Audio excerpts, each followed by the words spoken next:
White Mask Varre.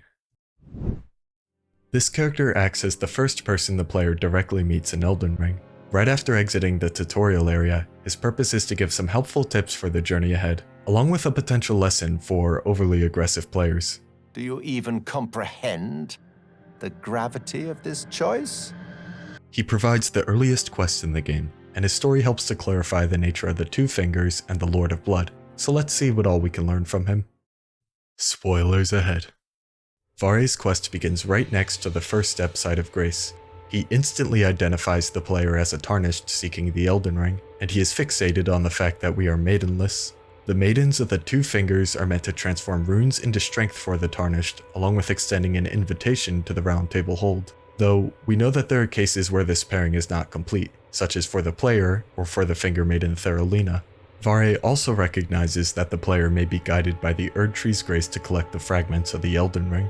This is interesting because this guidance is considered very rare for a Tarnished to have. He may just be assuming that all of the new arrivals are guided by grace, but the NPC Roderica is another outsider who never once saw this guidance. These two characters may have even met before the player's arrival. And heading to Stormvale Castle, enticed by the one in the white mask, I suppose. Unless he gathered that we are both maidenless and guided by grace from the fact that we specifically emerged from a grave, Varré seems to know a lot more about the player than he should. Now we can travel towards Stormvale and receive our own invitation to the Roundtable Hold from Melina, who takes on the role of being our maiden. Varré congratulates us for finding the Roundtable and encourages us to earn a seat to learn more about the Two Fingers.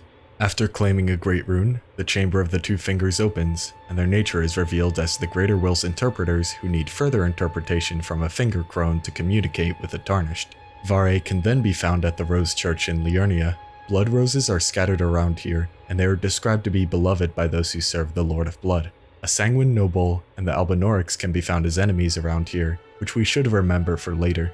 Varré asks us for our impression of the Two Fingers. If we give a positive response, Varré calls this a relief, but you can hear the insincerity in his voice.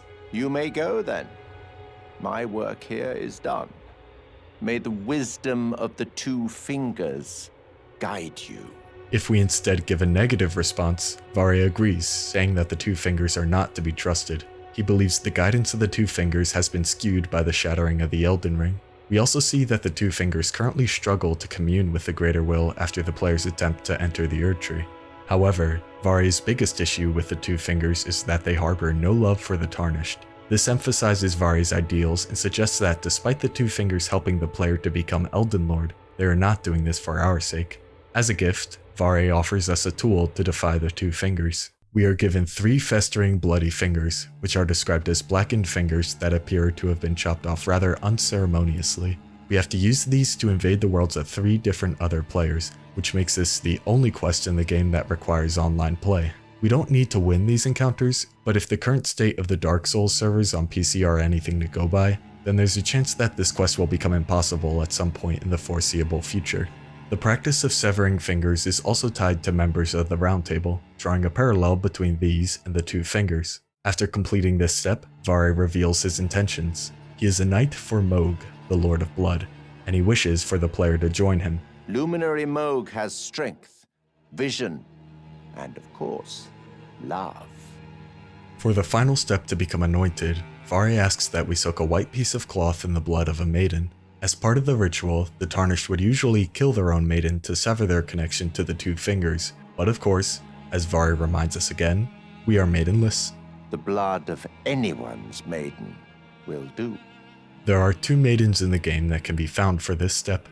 The first is found in the Church of Inhibition, and since this is where Vyke invades the player, this was probably Vyke's maiden. Another one is found back at the beginning of the game where the player spawned in a room alone with a dead maiden. While this may seem convenient, some aspects of this situation are pretty suspicious. What killed this maiden? How does Varré know that the player is maidenless when first meeting him? Varré's dialogue also repeatedly refers to Godric and Stormvale, so while the initial starting location may seem far from where Varré is first found, it's clear that he knows his way around Limgrave, and it's not even as big of a jump as the distance between the first step and Varré's next location in the Rose Church. While the evidence isn't completely overwhelming, we should consider the possibility of Varré's involvement in the death of this maiden, who may have originally been paired with the player. After soaking the cloth in either maiden's blood, We receive the Lord of Blood's favor as proof that the final trial to join Mohg's service is complete. Varré finalizes our induction as a Knight of Mohg by transfusing noble blood into our finger. Oh, good heavens. Clench your teeth or something. We receive an item called a Bloody Finger, which is also the title of the Servants of Mohg. Other Bloody Fingers are found as invading NPCs throughout the game, and they are hostile whether you've joined their forces or not. Another character named Yura explains that the Bloody Fingers are tarnished that are infected with cess blood and hunt their own kind. No kinship with their ilk remains. Their madness precludes it. After receiving the Bloody Finger, which can be used for an unlimited number of invasions, the eyes of the player character will turn red. Though, for some reason, Varré doesn't have these red eyes. Also note that this item's art fades off near the top, as this is the same finger that Varré performed the transfusion on. While I think cut content shouldn't often be used as reliable evidence, it's worth noting that the NPC Sorceress Selin was at one point intended to be able to undo this transfusion. My apprentice, what happened to your nail? That foul thing is eyeing you from afar, plotting to enlist you as a pawn. Let me neutralize it. But first, listen up, wretched curse peddler. This is the beloved apprentice of Selen, Graven Witch. I set a curse upon you and your meddling hand. Your death will not be a pleasant one. May you shudder between breaths in your sleep. In addition to the Bloody Finger item, Varré gives us the Pureblood Knight's Medal, which can grant us an audience with Mohg.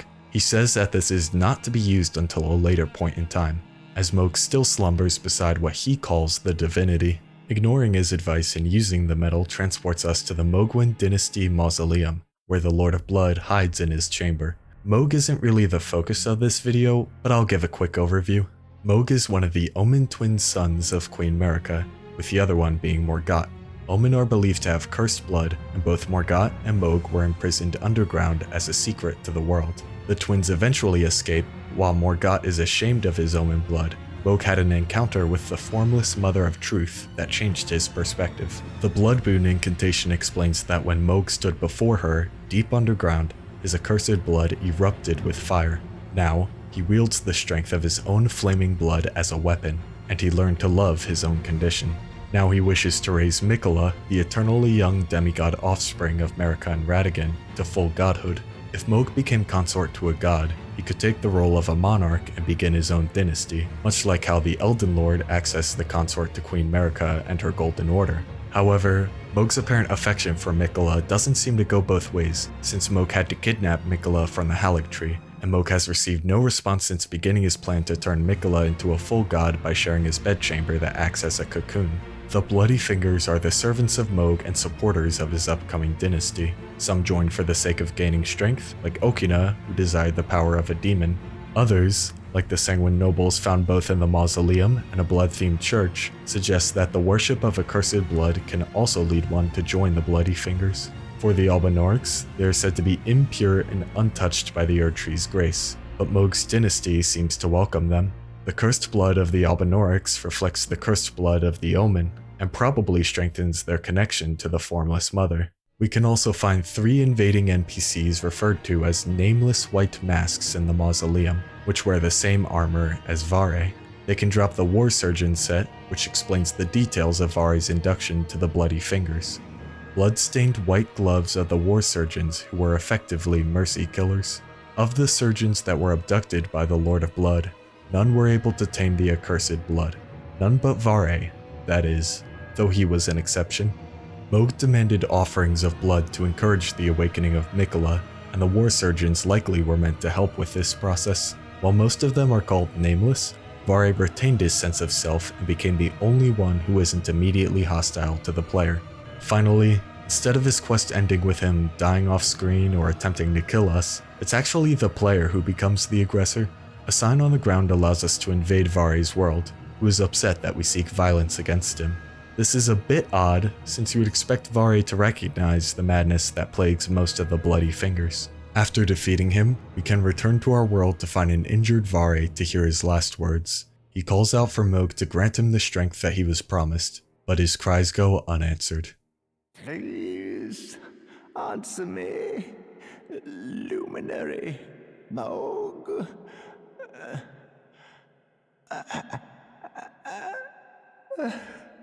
Bless the Mohgwyn dynasty with love.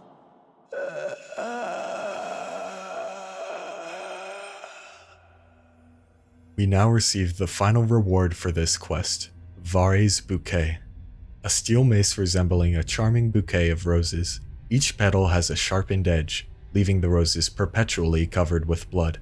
This weapon reflects White Mask Varré's manner of speech rather well, enticing in its splendor, but full of deadly consequence. Despite Varré's charming words, the Bloody Fingers have only ever brought disaster upon themselves. Mohg's goal to be consort to Mikola fails, most of the Bloody Fingers succumb to insanity, and Varré himself is killed by the person that he personally invited to join his cause. One day you will be elevated, deservedly, basking in love. Right, my lambkin? Let me know your thoughts and findings on these topics in the comments. Thank you so much for watching, and I'll see you next time.